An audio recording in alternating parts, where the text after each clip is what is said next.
Hello and welcome to PFF Fantasy Football Podcast. I'm your host, Ian Hartitz, and happy Wild Card Weekend. Wild card, let's get after it. Before we preview those matchups, though, that's going to be the next edition of this episode. I want to take back and take a look at a few key usage notes from Week 18. Only looking at the playoff teams at this point. We're not that big of savages, but there are some notable things I think to have an eye on. Want to quickly go over the 2021 season's QB1, RB1, wide receiver 1, and tight end 1. Just kind of look at the history of these fantasy football winners. And then I also have an article that you can find on PFF.com breaking down the most complete teams that we'll get into a little bit later in the podcast and just go through some of the remaining playoff squads' biggest strengths and weaknesses ahead of the wild card round.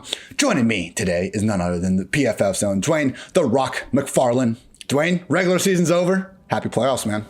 Yeah, man. Happy playoffs. I'm kind of excited today, Ian. Like you're bringing all the goodies to the show. Like I get to sit here and like look at all your cool stuff. So I feel like I'm just gonna like kick back and open some gifts. So appreciate you getting everything ready for the show. Great day to be. It was all you today. Great day to be great. You know that, Dwain. And again, people, we'll be back with our usual preview pod with Dwain's always amazing utilization report. Plenty of other goodness, on the way, which will be available for you on Wednesday afternoon, Thursday. I've started releasing the podcast just when we finish them. So if you guys see them in the late afternoon now instead of the 6 a.m., 7 a.m. spot, that is why. But enough of that. Let's get into some of this Week 18 goodness. Again, just going to kind of quickly go through this stuff. Obviously, a lot of injuries, a lot of resting starters. Not that many, just key usage takeaways to really be worried about. But with that said, let's get into it. Starting off with the AFC. With the Chiefs, we did see Darrell Williams get injured himself, and that led to a Derek Gore and Jerick McKinnon split. Need to keep an eye on both Darrell and Clyde Edwards-Helaire now ahead of this matchup against the Steelers. We know the Steelers can be had league worst defense in yards before contact per carry, so identifying who's going to be the RB1 in Kansas City, obviously important. If Darrell and Clyde both remain out, would seem like a two-back split between Gore and McKinnon. Also got to note the tilting Tyreek Hill heel injury, just 18% snaps after that pregame issue. Dude was like 80% owned on Saturday DFS. Not that, it immediately impacted me. Of course it did. Anyway, with the Bills, Devin Singletary workhorse season continues. But Dwain, the interesting part here, and we talked about this going into Week 18, Cole Beasley and Isaiah McKenzie continued to split reps, not right down the middle, but it certainly was, more of a split as opposed to Diggs and Gabriel Davis, who continued to work on the outside. Is this 2-week sample enough for you to kind of be fading Beasley in these DFS slates moving forward in favor of the full-time outside receivers? Yeah, I think you have to go with Davis right now over Beasley, assuming Sanders is out. Like, once Sanders is back, like, that'll be a wild card. Is that going to be a rotation on the outside? Like, we know Diggs is going to be in his routes. We know Knox is going to see his routes. And at this point, we know Singletary is going to do his thing. But really, the wild cards in the Bills' offense, no pun intended, are Beasley, Davis, and Sanders. But with McKenzie, you're right, 25% of the routes the last 2 weeks. And Cole Beasley's been at 64% and 66%. And so earlier in the year, when you would see Beasley dip down into these kind of ranges and you'd go look, at the personnel usage, it would be like, oh, they ran more 12 personnel, right? They were ahead and they did some runnings and things like that. And that's just not the case. If you look over the last 2 weeks, they've used 11 personnel on 74% and 77% of the snaps. So I do think that this is significant enough to basically downgrade Beasley a little bit. I still think he can come through. I still think even on the routes that he has, like, he can come through and he could be a valuable asset. I think it does cap his upside, though, if you know that McKenzie's going to see 20 to 25% of his routes each week.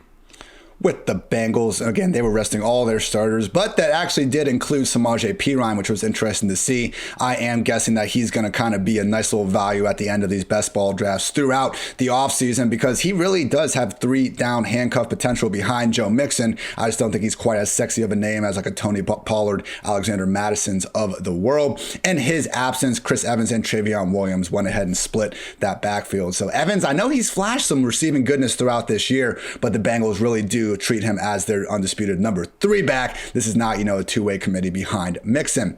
With the Titans, Hand up, everyone. I took the L. Jerry McNichols got way before the game. Dontrell Hilliard is the lead pass down back. I figured, over 2 years being in Tennessee as the backup would mean something. It did not. But hey, you know what? Dontrell Hilliard certainly did look like the better running back throughout the year. Credit to Tennessee for playing the better player. And we also did see Nick Westbrook-Akini still working ahead of Julio Jones. As we know with Julio, though, the dude is always banged up with something. Hopefully that bye week gets Julio fully healthy and a returning Derrick Henry. But It was snaps. Westbrook Akini was ahead in snaps, but not Julio routes. got routes though? Hell yeah. Yeah, 83% routes per dropback for Julio and 69% for Westbrook Akini. And really, man, Julio's best game, 29% targets per route run, 29% target share, and an 18.9 ADOT. Barely got missed on a couple of really nice throws. Tannehill just exploded. He had a day, but it could have been even bigger. And I already see a few people like slandering Tannehill's year. And it's like, I get it. It was not what we were expecting. But when you lose your top two receivers for the majority of the season, I mean, who isn't going to have problems with that? We saw what Tom Brady looked like from 2019 to a significantly better offense in 2020. That's basically what Tannehill had to go through to a bit lesser extent. But yeah, big takeaway here for Tennessee. If you want to get contrarian in the next round and think about maybe, hey, extreme negative game script, Titans fall behind, it will be Dontrell Hilliard as the RB behind Derrick Henry. What are your thoughts, just real quick, Ian? Like some of these people playing in like these best ball playoff, tournaments, and some you can only choose one player from each team, like the FFPC, but then there are others where like at underdog you can stack. What are your thoughts on Derrick Henry? Probably fading him. We're already missing round one regardless. And look, man, he was in the play. He got completely shut down against the Ravens in the playoffs last year. I know he's had some big playoff games in the past, but let's not pretend like Derrick Henry is just immune to these potential 25 carry, 70-yard performances. Like he's always kind of had that Saquon gene in him where, you have 15 or so carries of nothing before you get the one big hitter. But again, doesn't have the pass down floor. So if the big hitter never comes, it is a problem. Have you been doing a bunch of these drafts already? Is that kind of your spot? Yeah, I've done a few. I mean, I love them. I love the strategy of them. Like, I don't think Henry's going to be I don't think he's going to be overly rostered. So I think that is a potential value for him. But there's a wide range of outcomes. One, he could come back and really just be more a change of pace guy. They may not want to, put him at more risk. But if they were going to do that, back to our conversation we always have, why the hell is he out there anyway? But we could also just see it be more of a committee, right? We could really see it be more him and Foreman with Hilliard handling the passing downs, or he could work his way up to a full load. Say they did make it to the Super Bowl, right? And maybe he plays a full complement of snaps then, but doesn't until then. So I think there's a wide enough range of outcomes. I think I'm going to mix him in a couple of times, but for the most part, it will only be over in the FFPC where you have to choose one player from each team, because then you don't really get the discount against you right as much for what you're dealing with the bye weeks. Whereas over on underdog, it's a major L to have to take. I'm pretty much betting on the teams that have the bye weeks. I'm not using them. Yeah. So basically, if they make it to the Super Bowl, I'm just going to live with it because you gotta score enough points to advance through each round. So I'm avoiding him in that format. But I think I'm going to take a flyer on him a few times over in the FFPC. I don't know.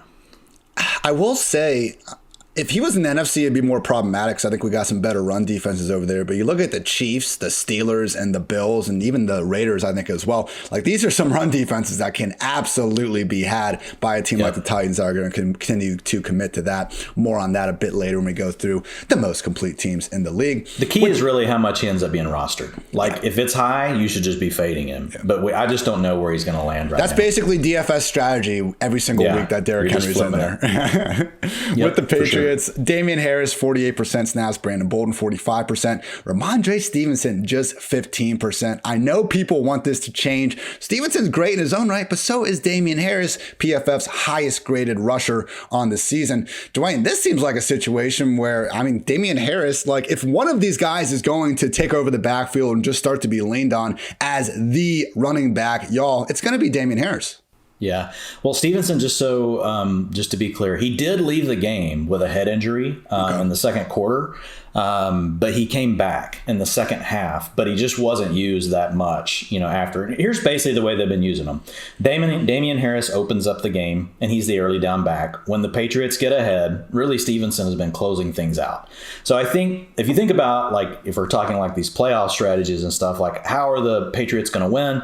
Most likely through the ground game. That's really what they want to do. So if the Patriots, you could argue, if they were really successful and made it to the Super Bowl, probably Stevenson and Damian Harris have some success. But Harris really still is the guy that has, in my opinion, I go along with you. I think he does carry the most value because he gets to start every game. And then if the game script goes the other way, it goes to Bolden. But at least Damian Harris has already gotten some touches and hopefully gotten you a touchdown by them, because at that point, Stevenson can really be an afterthought for the offense.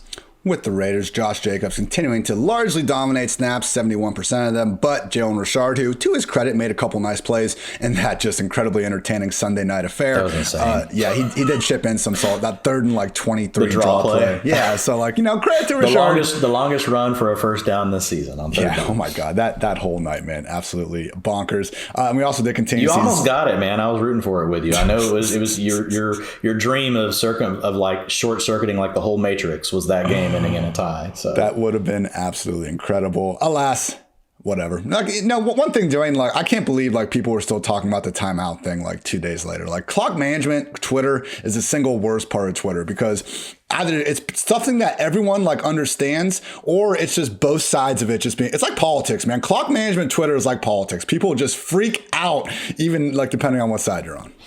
Yes, they do. Yeah, especially on island games. Yeah. Everybody just goes nuts about everything anyway. That's so true. That just added to it. I'm taking a little Twitter sabbatical here. So, folks, I'll be back on there. But, just after a whole year, it's I just kind of give myself a week to breathe. So I didn't get too wrapped up in it. I did see some of the stuff flying around, though. Pure madness. Zay Jones did continue to easily work ahead of Brian Ebers and Deshaun Jackson. This is one of the things we kind of talked about after week 17. Just realized that he is someone that's really been seeing a ton of opportunities for the better part of the last 6 weeks. And, if you are in one of these playoff fantasy formats, I get Raiders. I wouldn't expect them to come out of Cincy with a win. But Zay Jones, he is someone that, is sneakily going to see 5 to 8 targets in a lot of these weeks. With the Steelers, Najee Harris got banged up, leading to Benny Snell getting most of the work ahead of Kalen Ballage. Something to keep in mind depending on Harris's wild card status. We also continue to see Ray McLeod in 3 wide receiver sets. But also note that Pat Freiermuth was losing a little bit more work to Zach Gentry than we were used to seeing. A little bit more actionable, though, Dwayne was with the Cardinals. Chase Edmonds didn't practice all week and was ruled out. James Conner, again, always a game time decision, but he did manage to suit up this time around. Just 61% of the snaps, though, with Eno Benjamin coming in and playing 33%. So previously in the year when Edmonds was out, it was James Conner getting an every down role. This time it was a bit more split. So is this enough, Dwayne, where you think that Eno could maybe be a wild card later round pick, or you just think maybe that was week 18, the Cardinals had something to play for, but now that the season is truly on the line, we'll see Conner getting back to that every down role? Yeah, I think we just saw really, Benjamin just filling in for Chase Edmonds being out.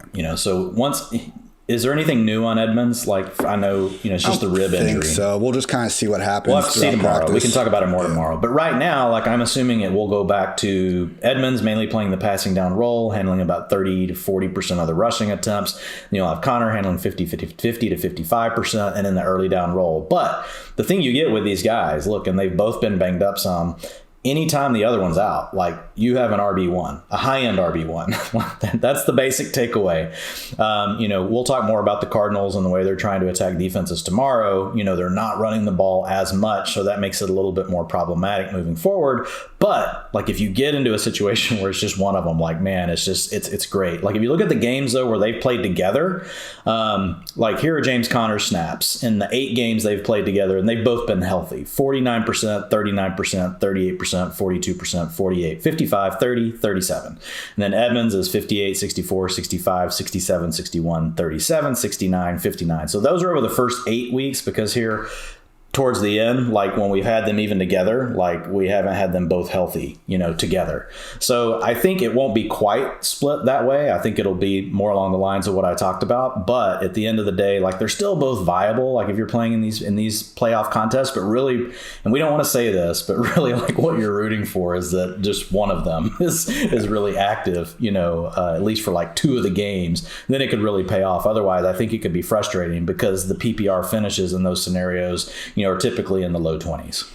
That's man, and it's probably just a sign of the times that this is even an issue in my head. But when someone gets hurt during a game, okay, our job is to try to tell what exactly the fantasy impact of everything is. It's also damn it, I don't want to just be happy about this guy getting hurt, because of course we aren't happy about it. But I also just want to immediately move past and be RIP, prayers up to James Conner. By the way, Chase Edmonds 3 down RB season in the same tweet. I know. It's a fine line that we walk, Ian. Usually the thing I've resorted to recently is just remember the scene in Forgetting Sarah Marshall where the dude spills wine on his shirt and he's like, oh, take my eyes but not the shirt. So now I'm just take my eyes but not injured player's limb that he just snapped. So I mean, the thing with Connor is like, he's got 3 top 3 finishes this year when Edmonds is out. So I mean, it's not just upside to be in the RB1 conversation. It's upside to be the running back number 1. Yeah, James Conner, I mean, fantasy comeback player of the year, you could argue. He certainly would be in the running for that. NFC East, that ridiculous Saturday night game between the Eagles and the Cowboys, with Dallas actually playing their starter for most of the game. We did see Corey Clemento essentially replace Tony Pollard, who didn't travel with the team. And as Dwayne has been talking about really since the preseason, CeeDee Lamb without Michael Gallup in the picture does play a full-time role on the outside. Still gets plenty of targets regardless, but hey, every route matters. With the Eagles, Kenneth Gainwell couldn't even get the full-time role. With all those other running backs out, expect them and Dallas Goedert and company to be back in action, though, now that they need to get this wild card W. With one little difference with Cedric Wilson out there for Dallas instead of Gallup. When Gallup was out there, Lamb would move into the slot in the 3 wide receiver sets, right? Now he's picking up more routes because Gallup's out, but whenever Wilson is the 3rd receiver, Wilson's picking up all those inside looks. So he's the one getting the better matchup. He's getting the free releases. And so we've seen him come through a few times this year, but folks don't get like overly crazy with it. Like I'm hammering down on CeeDee Lamb, in these playoff contests, just because people are starting to get, they're getting worried, right? Because they're like, well, 13% targets, 12% targets. Last week, only 8%.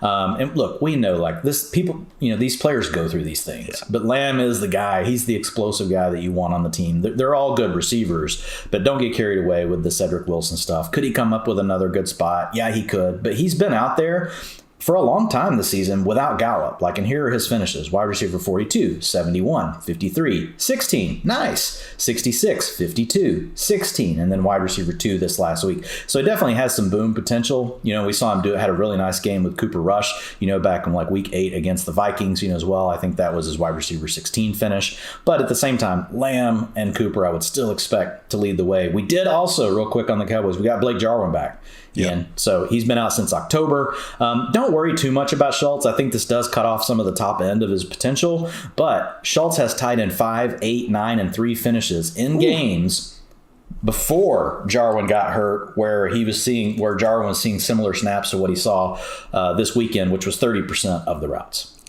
Dude, Dalton Schultz just had 78 catches for 808 yards and 8 touchdowns. And we just want to keep dismissing him. Every single week. We're like, okay, good 2-touchdown performance, but wait until next Dalton. week. Yeah, here's a little pat on the back. Go sit down. God, what a freaking, 3 catches, 21 yards, 2 touchdowns. Points win football games. Good for you, living the life. Dalton Schultz. With the Packers, Aaron Jones wasn't even out there in this one, and I was actually surprised to see A.J. Dillon out there, mostly though just for the first half. I do wonder if we could see Aaron Jones just get one of these 80-90% snap rates. The Saints kind of did this over the years where Alvin Kamara would split work in the regular season, keep him fresh. Once it comes down to, last game of the year, Brent can't hold anything back now. That's when they kind of lean on him for every single snap, but just remains to be seen. We'll talk a little bit more about that ahead of the divisional round. More, actionable right now, Dwayne, was the Rams, who debuted Cam Akers coming off the Achilles. Now, Akers and Sony, these guys could not get anything going on the ground last week, but we did see Sony continue to dominate snaps, 80% to 20% for Akers. You think this continues, or are we actually going to see Akers start to seize back that starting job that was his, this time about 5 months ago? Yeah, I mean, if you would have asked me, is Akers coming back at all? I would have said no. Right. So just the fact that he's even out here, is just, it's amazing in itself. And so it's you hate to even try to go further than this, because we should already just be holy crap, how's Akers even out here? But I feel like it's going to be mostly Sony, going into the playoffs. I think Akers, maybe if they make it, into the second round, maybe into the third round, which they kind of hurt themselves with what happened this last weekend. But this first game will still be at home. I think we could see Akers' role expand. I mean, my thought, you're going to get Darrell Henderson back too, so he'll be eligible after the wild card game.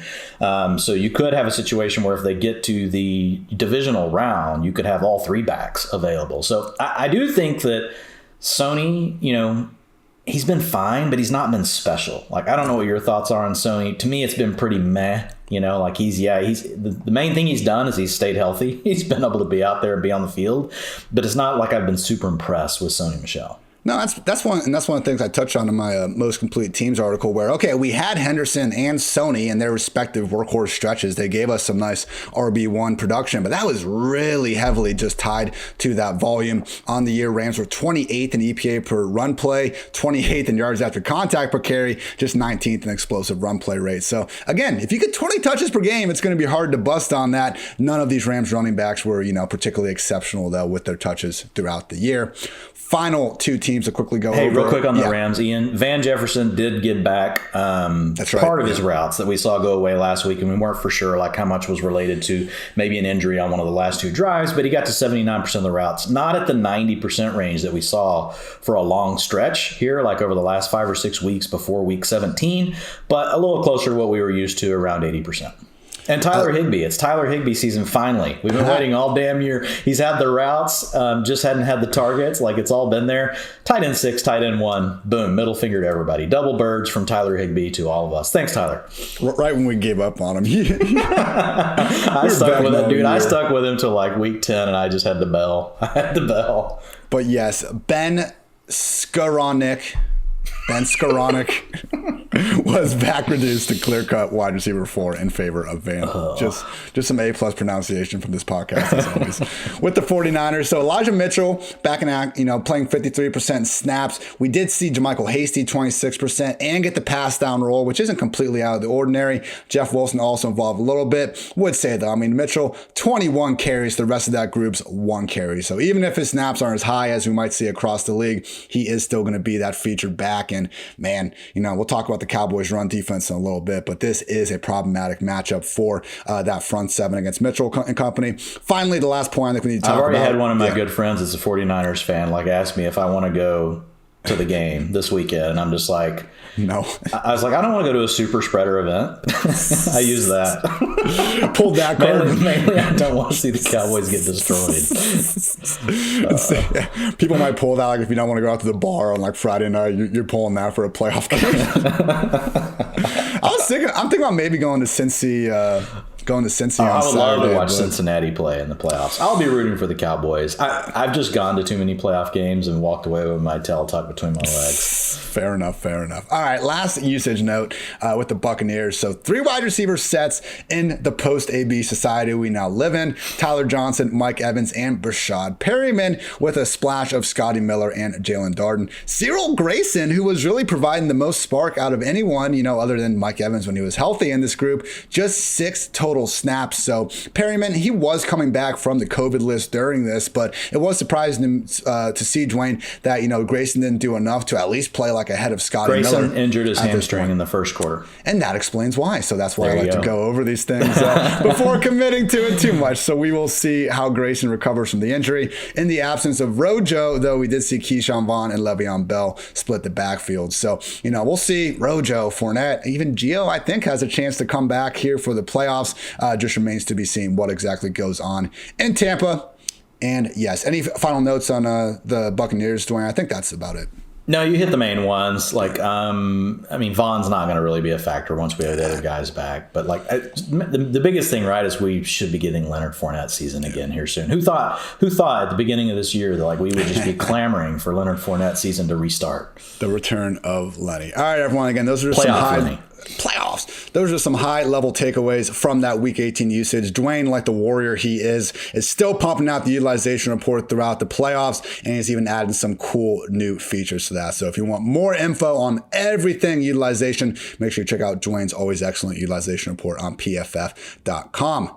Now, Dwayne, I want to quickly go through the top dogs, the number 1 QB, running back, wide receiver, and tight end in fantasy, and then just kind of talk about, how the position has changed over the past 20 or so years. I went ahead on Twitter and just from 2000 to 2021 listed out all these guys. So just to kind of go through the Fantasy QB1, I'm not going to name every single player, but the cool takeaway here is that in 2003 and 2004, Dante Culpepper repeated as the Fantasy QB1, and it took all the way until 2020 and 2021 2021 for Josh Allen to pull off that honor. So we saw Aaron Rodgers, Peyton, Drew Brees, a bunch of guys.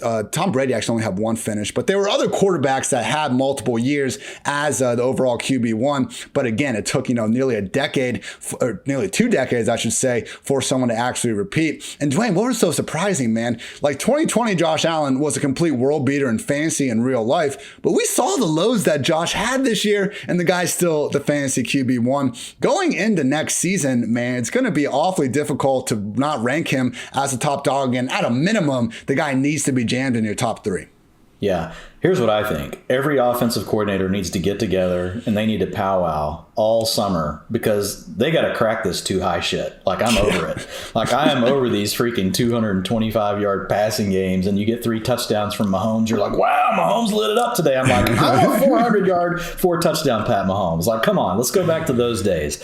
So it's going to be interesting to see. But yeah, I think with any of these quarterbacks, especially with defenses playing as well as they are, Ian, like, I think you have to give even more of a nod to the guys with the ability to rush. Yeah. Because if we are kind of going to be living in this new era, like as offenses are trying to catch up, they eventually will. Like, make no doubt. Like, they'll eventually figure it out. We don't know when it will click. Will it be next year? Will it be the middle of the year after? I don't know. Like, I haven't ever studied like how quickly these trends can change. I know some can move a lot faster than others. But for me, like, just thinking here out loud, like at a macro level, that makes me like the guys that can run even more heading into 2022 if we're going to deal with these coverage issues.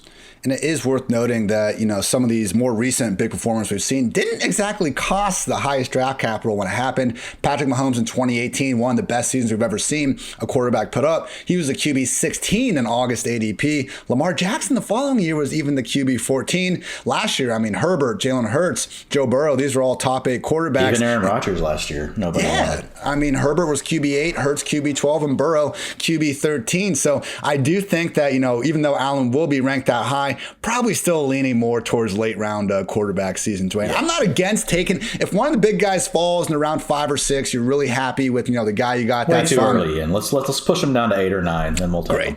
Great. Sounds good. Year of the late round QB continues. All right. Now looking at the fantasy RBs, this one is pretty wild because since 2004, we have not seen a single running back have more than one season atop of the league. We saw Marshall Faulk repeat from 2000 to 2001, Priest Holmes from 2000 to 2003. Since then, that would have been one different running back after another. Going back to I'll go back to 2010. Arian Foster, then Ray Rice, Adrian Peterson, Jamal Charles, Le'Veon Bell, Devontae Freeman, David Johnson, Todd Gurley, Saquon Barkley, Christian McCaffrey, Alvin Kamara, most recently Jonathan Taylor. But Dwayne, I think this, just list of players really shows how freaking quick these great running backs come in and out of the league. And Jonathan Taylor, man, again, this is one of those things where it's like, does he deserve to be a number 1 overall running back going to next year? There's a very good argument for it. But with that said, you're betting against, a 15, 16 year sample of these guys never repeating. Well, what's most interesting to me about this list is almost everyone on it, besides Taylor, has a sizable passing role. Yeah. Kamara, is a top 2 receiver on his team. CMC, when he did it, was a top 2 target guy on his team. Barkley, the year that he did it, had a 20% target share. Gurley never was up in the 20s, but he had a very effective passing game. That year, he was sick as a receiver. Yeah, he didn't have a huge target share, but his receiving stats were still really great.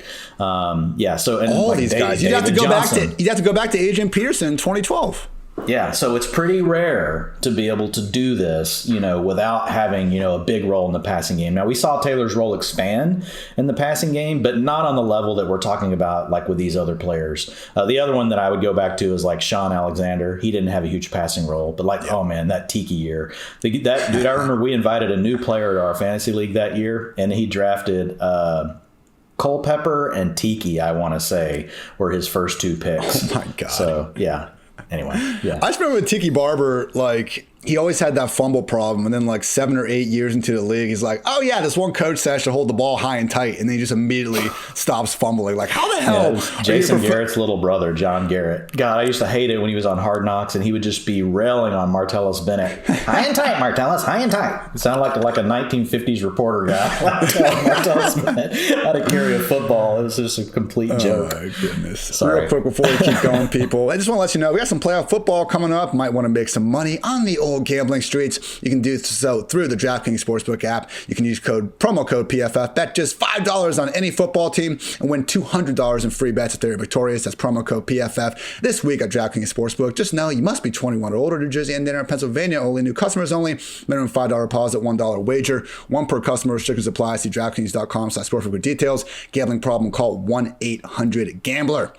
Moving on on that note, great article today by Eric Eager and Ben Brown, just laying out everything around the playoffs, breaks it down into the teams that are the favorites, right? The ones that have the buys, and based on what Vegas is saying, and then we give you the PFF view on it, and very quickly, like you can see, what are all the best bets if you want to put some money down for the playoffs? Go check that out. And with that in mind, you can check that out using code FANTASY to get 25% off any PFF subscription. And yeah, truly, Eric and Ben have been doing great stuff all year. We have a thing called NFL Green Line that just takes the spread and over-under and tells you the recommended bet based on our projections. Up 27 units this season. Dwain, personally, I am not up 27 units this season. I kind of wish I would just blindly go with NFL Green Line. You guys should learn from my mistake and do just that. Again, support the pod and use promo code FANTASY for 25% off any sub. Just trying to help make you a smarter football fan and more profitable fantasy footballer. Yeah, anybody that comes to me and doesn't know anything about betting and they like, well, I don't understand all the math and everything. I'm like, you don't have to. I'm like, just go to our website, go to the best bets tool. It's the best because it just literally lays out, here are the top bets for the week, like across all the games. It's awesome. All right, back to our regularly scheduled programming. Looking at the wide receiver one overall, this has been like the one group that we've actually seen guys have prolonged stretches of just overall wide receiver one dominance. So decade or 2000s, the millennial, I should say, started Marvin Harrison ripping off 3 straight overall wide receiver one finishes. We got Randy Moss here in 2003. Musa Muhammad went bonkers in 2004. That was a fun one. Steve Smith, Triple Crown winner in 2005. Harrison and Moss again in 06 and 07. Andre Johnson had a nice 2-year stretch where he worked as the wide receiver one. Roddy White snuck a year in there. And then starting in 2011, we have Megatron get a nice 2-year stretch. Demaryius Thomas, RIP, he finished as the wide receiver one in 2013. Antonio freaking Brown. Say what you want about the man, but from 2014 to 2017, the overall wide receiver one. Man, if he just had not gone off the rails and were able to put together, 3 or 4 more 16-game seasons, it's crazy to think about the numbers he could have been putting up. Last 4 years, though, we have seen 4 different individuals. 2018, Tyreek Hill. 2019, Michael Thomas. 2020, Devontae Adams. And, of course, in 2021, Cooper Kupp. Dwain, next year, I think, is going to be really the first time that we've now with Kupp in the equation. We're going to have Kupp healthy, good. Devontae, we'll see how the Aaron Rodgers situation goes out. But obviously, Devontae's doing his thing. Maybe Michael Thomas, after being forced to take this year off, is fully healthy. And obviously, Tyreek with Patrick Mahomes is always a threat as well. I mean, all 4 of these guys, I know Michael Thomas will be the one that we probably have to talk about the most. But at a minimum, Tyreek, Adams, and Kupp, that kind of feels like our top 3. They'll all be in the top 5. They'll all be in the top 5. If not top 3. You're going to make an argument. We'll have to talk through Jamar Chase. Like, are you ready to take him over Tyreek? They have similar, probably kind of, ceilings if you look at, their big playability and all these other things. So it's just a matter of, there's going to be some splitting hairs there. But yeah, I think all 3 of these guys will be in the top 5. And you look at Thomas, Adams, and Kupp, and they really all did emerge as just undisputed number ones in their offense. Tyreek was a little more unique because Kelsey was getting his, but Mahomes was that damn good. I know we couldn't necessarily predict this for Kupp. I think it was reasonable to expect Kupp and Woods would have a pretty even target share throughout the year, and we just saw Kupp really explode and emerge as the wide receiver one. But Dwayne, I do think it's a good lesson that, like, when we see these offenses where there's, if Adam Thielen for some reason is not back with the Vikings, like, we saw at least, I have no reason to say that, but let me rephrase. We saw in like the 6 weeks where Thielen was out of the picture just how dominant Justin Jefferson could be. So I really do think that, when we talk about this, okay, do we want to have multiple good receivers in an offense to take away coverage from the beast? More times than not, man, we will just take that volume. Yeah, for sure. And Justin Jefferson's the other one, right? That would be in the top 5. Like, just thinking of it, like I'm working on my ranks for tomorrow. Going to have those out, for 2022, the way too early 2022 ranks. But Justin Jefferson will definitely be up there as well. I think the other thing to remember about these things, look, these guys, like, I like looking at these lists, like, and looking at the top 5 every year because you want to see, like, how often do they repeat, I mean, I think that the other takeaway is, like, look, sometimes these guys are all really good, but sometimes you just have a career year. right? And there's a real good chance this is Cooper Kupp's career year. Like, it probably is. Like, we don't want to, like, it for sure is. This is bonkers. We don't want to throw like a wet blanket over it, but like, look, it's most likely his career year. It would be very crazy for him to repeat this. That doesn't mean he can't be in the top 5 again, but it's just something to remember for fantasy, period. A lot of times these guys' best years, when they finally climb the pinnacle, like, and they get to say, hey, I'm the number 1 in my position in fantasy, typically it's a year where their efficiency just kind of goes nuts on top of the volume, right? So that's why we always bet on the volume. And yes, we bet on talent and where those two things converge. But I think that's the tricky spot with Cooper Kupp. Like, nobody thought his talent was that elite. People thought he was a really good slot receiver, right? So I think, with him, I think the other component of it is obviously some changes in the offense, pushing the ball down the field a little bit more. Even though Matthew Stafford's had his struggles, I think there's been enough of a change, that it did help Cooper Kupp out. And then part of it's just been health. Like, we've seen Cooper Kupp be really good in the past, but he was able to stay healthy for the whole season. Definitely don't be the boy who cried regression just for no reason at all. But yes, again, goes back to one of our big lessons that we've talked about. Want to make sure we're projecting for 2022, not merely just reflecting on what happened in 2021. Final note we want to go over here is the tight end one. Man, like, Tony Gonzalez have one hell of a career. Some of you millennials out there might not remember. I say that as a millennial myself. But anyway, 2000, 2001 was Tony Gonzalez as the tight end one. Todd Heap snagged a year in there, but then Gonzalez ripped off 2 more. Antonio Gates was the tight end one, 2005, 2006. Jason Witten snuck in there in 07 before going back to Tony Gonzalez in 08. Dallas Clark in 2009. Jason Witten in 2010. Gronk in 2011. Jimmy Graham, at this point, I'm not sure if he had a no trade clause, but he was the tight end one regardless in 2012, 2013. Then Gronk in 2014, 2015. Travis freaking Kelce, 5 straight years from 2016 to 2020, only to be knocked off by the one, the only Mark Andrews in 2021. Now, Dwayne, the question is, we saw this amazing year from Andrews. Was that enough? We saw the Ravens move up in their pass play rate compared to past years. Once Lamar went down, we had a different quarterback under center for the majority of, the last 6 or so weeks of the year.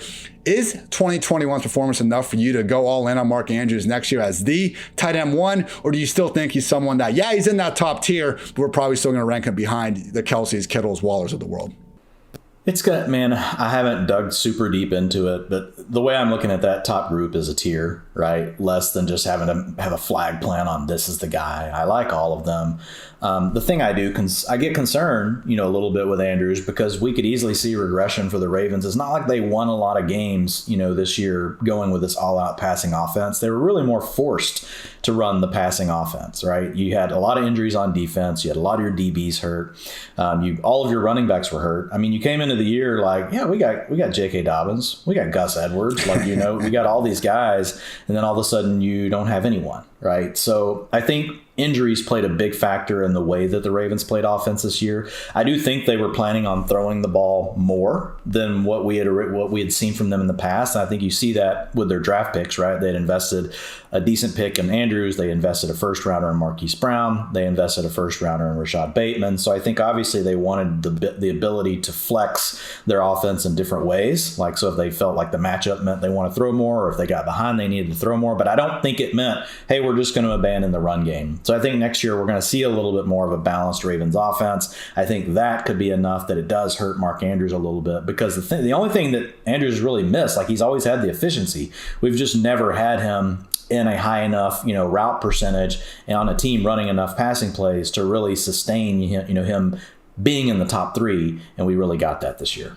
Like, he had 154 targets in 17 games. Like, I know. Okay, he never played 16 the previous 2 years, but he was only at 98 and 88 targets. Like, Hollywood Brown was still very involved himself, but to Dwayne's point, it really was just that overall offensive environment. So shout out to all these number 1 overall fantasy finishers. We thank you for your contributions in 2021. We'll see what happens in 2022.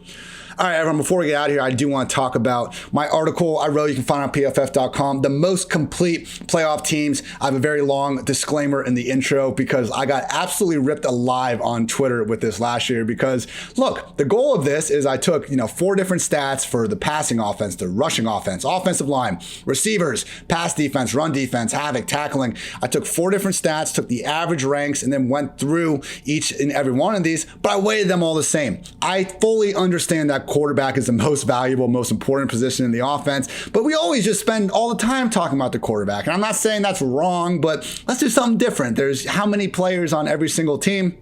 I think we can spend time talking about, the bigger holes throughout the rest of the roster, maybe try to see the main strengths and weaknesses. So, might see the PFF account hanging me out to dry going, Ian Hartitz says most complete teams, 1 to 12, go knock yourselves out, 1 to 14, excuse me. Just realizing, there is a little bit more context that goes into it, and there are some limitations in the study. I didn't include coaches, strength of schedule, things of that nature. But with all that said, Dwain, big overall takeaways. 5 of the top 6 teams in these average ranks did come from the NFC.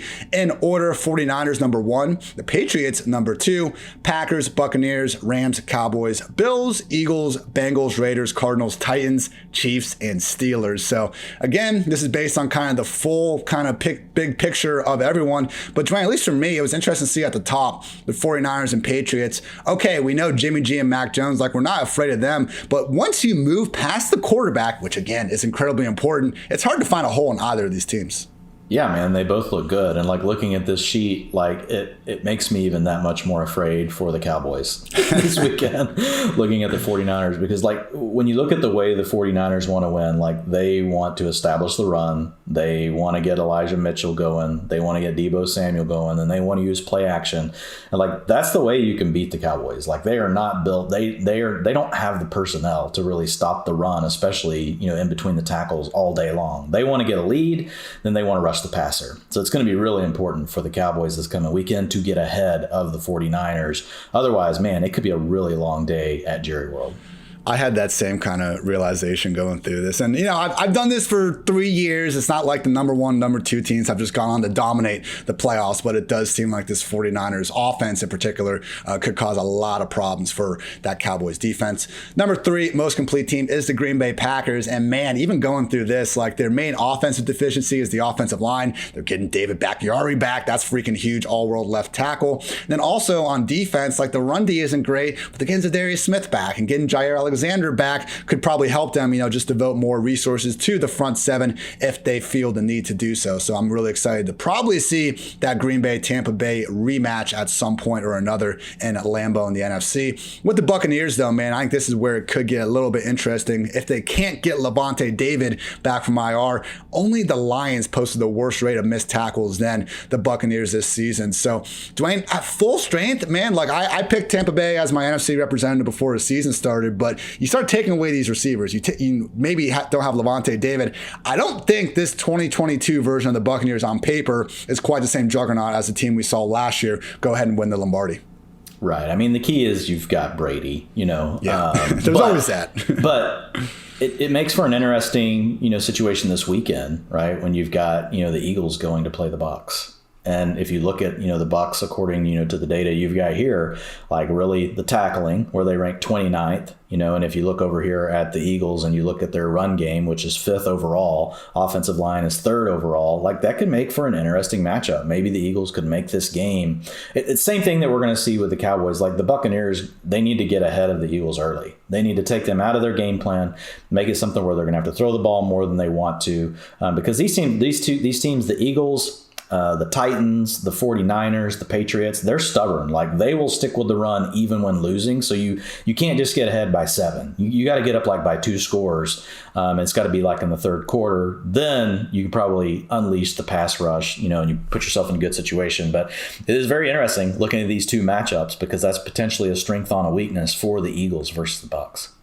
Buccaneers, number 1 in havoc. They're great at getting after the quarterback, creating those negative plays. But yeah, that first half of the year dominance against the run really didn't persist into the end of the year. 5 of the Buccaneers' final 7 opponents managed to clear over 100 yards on the ground. And it's okay, yeah, you see the Colts, Jonathan Taylor will get there, but 173 the Bills, 121 the Falcons, 150 rushing yards to the Jets. To your point, Dwayne, we could see the Eagles have some success, more success at least I think people would expect on the ground.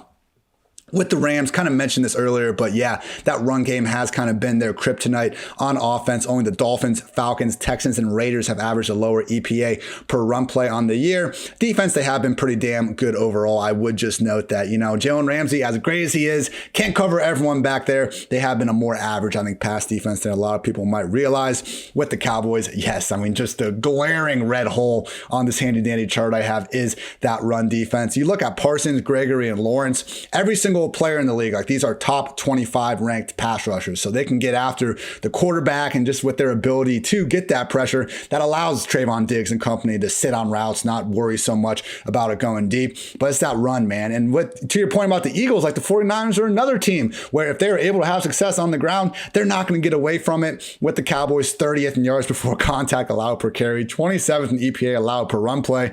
Like Dwayne, I remember like week 12 or week 13, like you just made the point. Watching Cowboys games, the one thing about this defense, they can't stop the run. Yeah, man. It's very interesting. Like this shapes up like as, this could make, some of these games more interesting than what we thought they were going to be this weekend. And this with like these teams that are heavy on the run, when they can get their run game going, like they can play against anyone. And it just so happens though the matchups are looking a little bit more juicy than maybe what we originally thought, looking at the sheet. This is cool. Bills run game actually pretty damn efficient. Yeah, this surprised me. I was like, what? Number 4? Right. I mean, the only offensive with a positive EPA per run play this year, because again, it just doesn't, usually this is why analytics are like, never run the ball, because just based on EPA per play, you're better off throwing. But the only ones that actually were in the positive run the ball, Eagles, Colts, Browns, Seahawks, Bills, Ravens, and Chiefs. So they do have the third lowest run play rate in non-garbage time situations. But, the common thing kind of on the old Twitter sphere is, the Bills can't run the ball. Like they're not built for January, February football. They can run the ball. We'll see if they actually decide to do so or not here in the playoffs. We talked about the Eagles, and third overall offensive line. 3 of their 5 starters have been ranked as top 12 players at their position. Dwayne, I do think the kind of interesting part is you see a lot of similarities with the Bengals and the Cardinals, where these passing games, man, Joe Burrow, Kyler Murray, when they are clicking, things are just usually going right. I would say they're trending in slightly different positions just based on the second half of the season, particularly over these past 4 weeks. And then on the defense, you got some good pass rushers in there. Trey Hendrickson did a lot of good things in his first year with the Bengals. Obviously, Chandler Jones again, J.J. Watt, that's great. But at the end of the day, we're going to need Joe Burrow and Kyler Murray to be as special as they were at different points of the year to try to make a run at this. What passing game would you would you be least surprised if, I'm saying this all wrong, Kyler versus Burrow, who would you take for the next 4 games? Burrow, and it's just because he's got the better weapons. Like the weapons are healthy and they're all on fire. I mean, if you've got Jamar Chase, T. Higgins, and Tyler Boyd, and then you've also got Mixon and like Uzoma. Like, man, those and don't look now. You saw who was activated today. Yeah, it's on tape, baby. Playoff on. Yeah, so for me, like the Bengals, it's just a matter of what game plan are they going to try to roll out here. Hopefully, it's the one we've seen the last 2 weeks where they've been unstoppable, even against a defense that was good, right, against the pass and the Chiefs. So I think the Bengals do decide that it's time to let Burrow do his thing. Like, man, they could really make some noise over these next few weeks. And their pass, because I know, Dwayne, utilization report, you're always looking at pass play rates and neutral, then trailing, then ahead. They have been actively throwing the ball more often over these past few weeks. Yeah, they have. So, I mean, if you look at them over the season, whenever they're trailing by 4 or more points, they're minus 4% versus the NFL average. Within 3 points, plus 2%. This is their pass rate versus their run. Plus 3% when they're leading by 4 or more. Neutral first downs, which means the score's within 3 points, and you're excluding overtime and the 2-minute, the end of the halves. They're plus 1%. And then inside the 5-yard line, they're plus 5% pass rate. But over the so they're pretty close to average on a lot of those.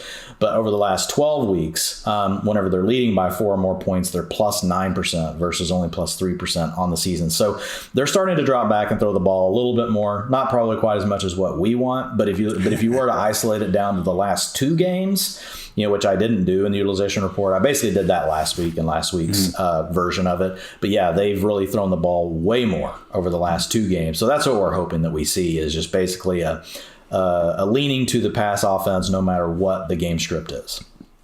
And yes, it is too bad that Kyler and company won't have DeAndre Hopkins at their disposal. Credit to Kyler, though, man. Don't let this kind of relatively down month-long stretch take away from this third-year boom. He has had best QB this year in terms of just a combination of big-time throw rate while also limiting his turnover-worthy plays. Have you read anything new on Hopkins? I know originally there was still hope that he would be back. I think it's NFC Championship best case. That's what I read, That's too. what I heard. Okay. So, yep. Yeah, okay. Probably not for this week.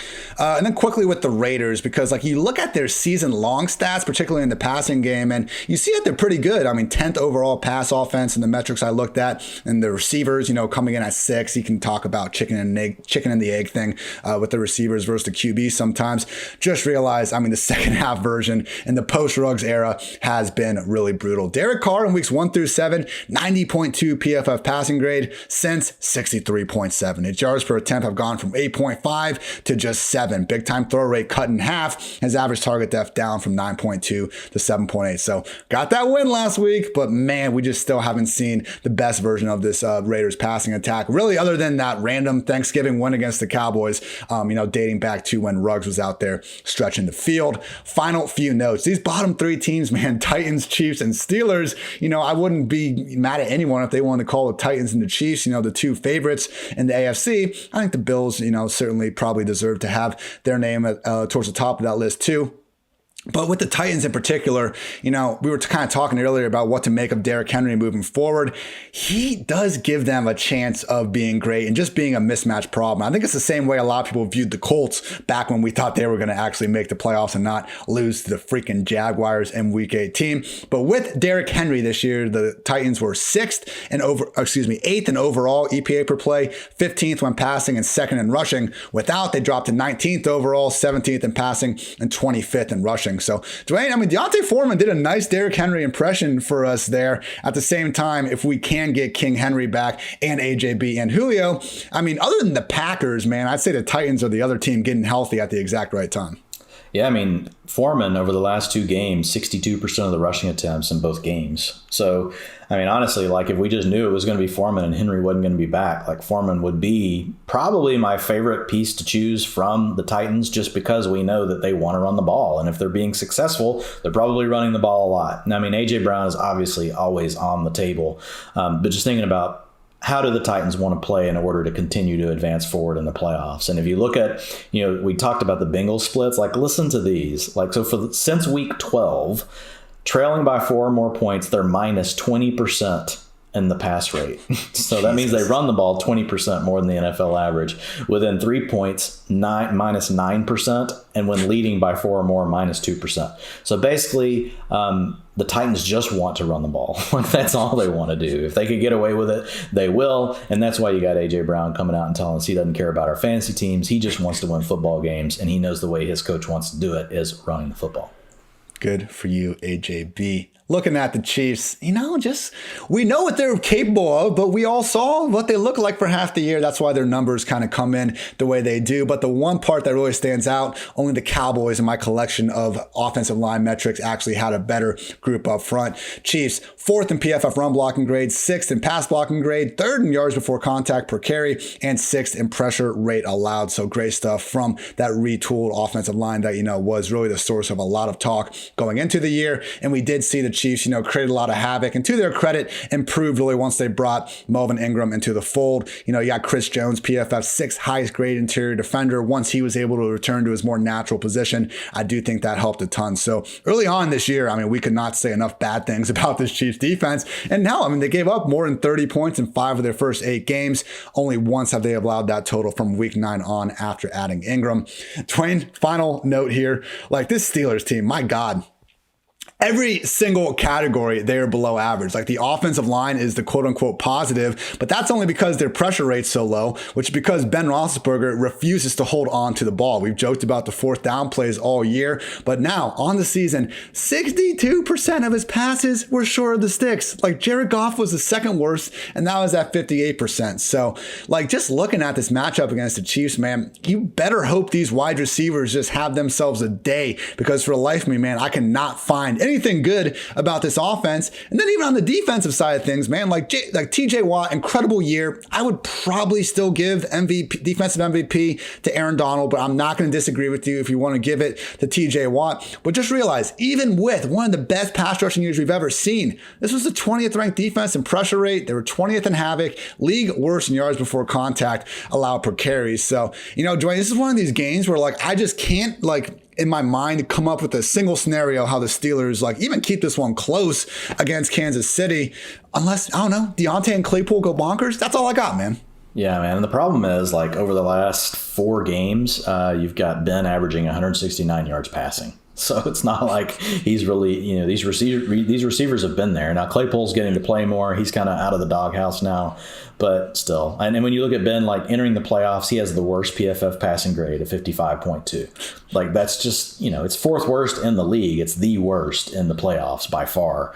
So it's just a problem. And looking at these ranks, right, it really shows you how much quarterback matters, because Mahomes is what's pulling up the Chiefs, and then Ben is what is just totally cratering. Well, if you look at the Steelers, they have a lot of problems, but Ben definitely leads the way.